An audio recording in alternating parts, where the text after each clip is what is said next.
Bismillahirrahmanirrahim. Saya akan melakukan sesi konseling hari ini.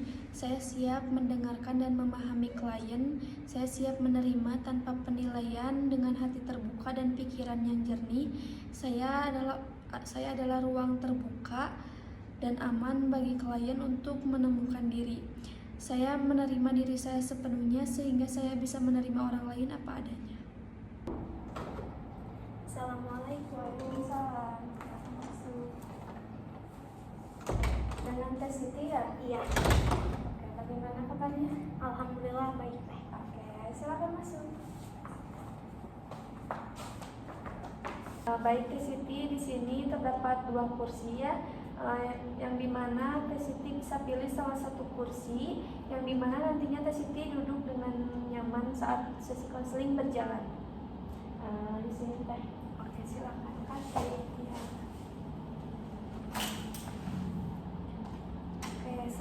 Agar sesi konseling berjalan dengan lancar, apakah saya boleh duduk di sebelah sini? Boleh. Terima kasih. Mana duduk saya sudah terlihat nyaman? Sudah Teh. Mana duduk ke sini sudah nyaman? Sudah.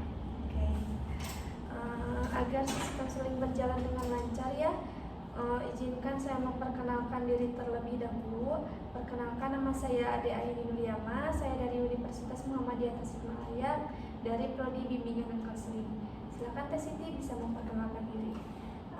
Perkenalkan, nama saya Siti Rahmawati dari Prodi Bimbingan dan Konseling Universitas Muhammadiyah Tasikmalaya semester 3. Oke. Sebelumnya Teh Siti sudah melakukan sesi konseling? Sudah. Jadi sudah ada pengalaman ya dalam melakukan sesi konseling. Baik Teh, izin menjelaskan kembali ya tentang apa itu sesi konseling ya. Jadi sesi konseling itu perbincangan antara konselor dan klien yang bertujuan untuk menyelesaikan masalah dan mencari solusi. Nah, selain itu juga sesi konseling ini berdurasi 45 menit sampai 90 menit. Nah, sesi konseling ini dibagi menjadi 4 sesi ya, 4 pertemuan Teh, yang dimana tadi per sesinya itu berdurasi 40 menit sampai 90 menit. Selain itu juga ada yang dinamakan asas kerahasiaan Teh. Nah, asas kerahasiaan itu yang dimana perbincangan antara Teh Siti dengan saya itu bersifat rahasia. Nah, seandainya di keluarga, teman, atau pasangan Teh Siti ingin tahu perbincangan kita sekarang, apakah boleh dikasih tahu?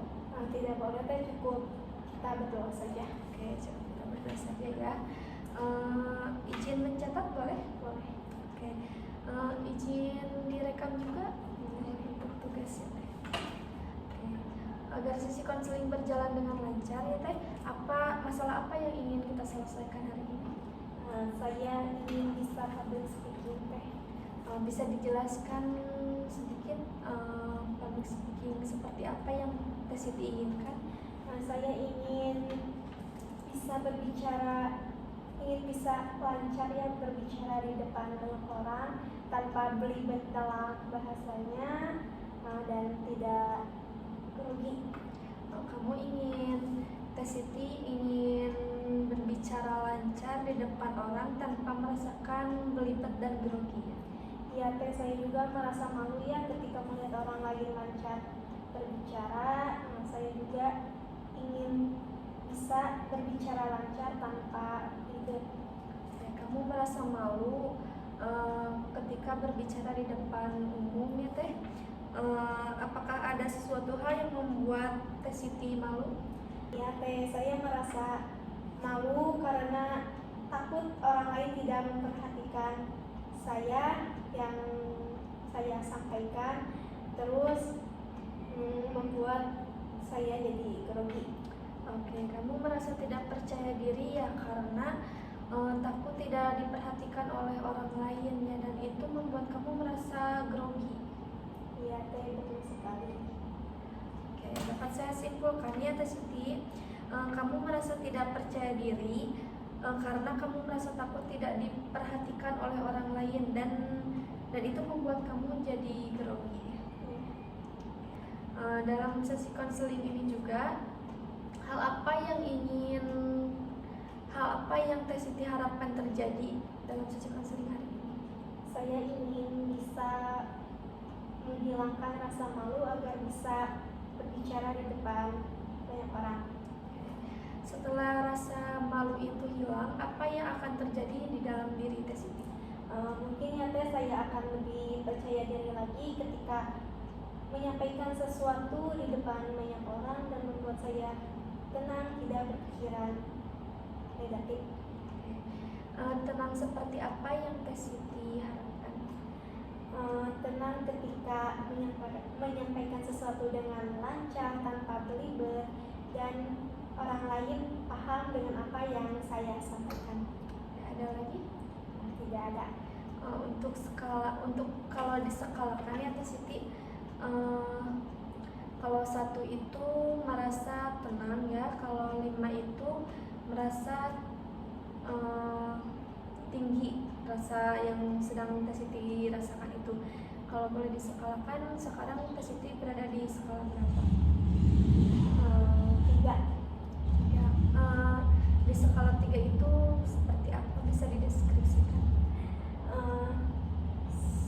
Saya masih merasa malu ya Teh ketika berbicara di depan banyak orang karena takut orang lain tidak paham dengan apa yang saya ucapkan atau yang saya sampaikan.